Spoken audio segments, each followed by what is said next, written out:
Jeudi 12 février 2026, Madame, Messieurs, bonsoir. Bienvenue à ce bulletin d'information pour la 4e sortie d'actualité boulante pour cette semaine sur Faits et Médias. Marie-Gaëlle Villemé pour vous informer. La police nationale d'Haïti a instauré le 11 février 2026 de nouvelles restrictions sur l'apparence des agents de l'UDMO-Ouest 2 basés à Tabar.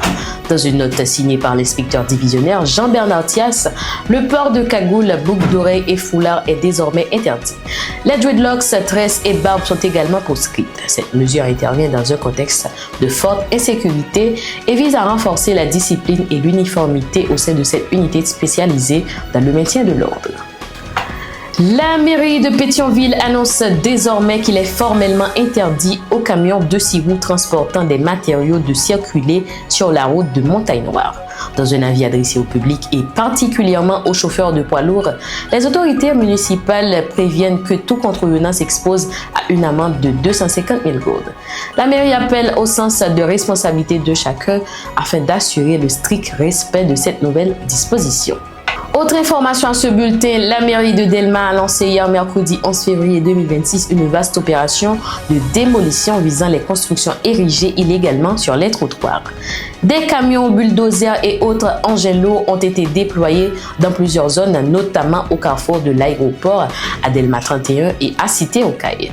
Le maire intérimaire Wilson Jeudi a supervisé personnellement les interventions. Ces actions visent à rétablir la circulation des piétons et des véhicules entravés par des habitations et des commerces installés de manière anarchique. Parmi les occupants concernés figurent des policiers et des membres de Forces armées d'Haïti. Un délai supplémentaire de 48 heures leur a été accordé pour retirer leurs installations métalliques. L'avocat Marc-Antoine Maisonneuve s'est opposé à un éventuel désarmement de la brigade de Canapé Vert évoqué de des informations attribuées au gouvernement du Premier ministre Alex Didier Fils-Aimé. Il juge cette initiative risquée dans le contexte sécuritaire actuel. Selon lui, cette brigade communautaire dirigée par un policier nommé Samuel joue un rôle déterminant dans la protection de la zone face aux gangs armés, notamment la coalition Vivre Ensemble. Il affirme que le groupe contribue à repousser les attaques et demeure indispensable en l'absence d'une stratégie nationale efficace contre l'insécurité. Maître Maisonneuve a également mis en doute certaines annonces de la police nationale d'Haïti sur la reprise du commissariat tout en reconnaissant l'existence d'irrégularités au sein de la brigade. Malgré cela, il estime que son démantèlement affaiblirait la lutte contre les gangs.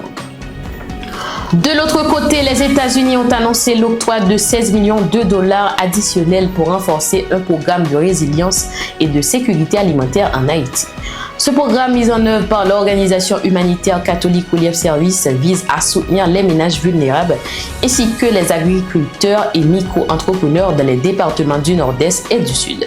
Selon les autorités américaines, ce financement supplémentaire a pour objectif d'améliorer la sécurité alimentaire et de renforcer la capacité des communautés ciblées à faire face aux chocs économiques et aux crises.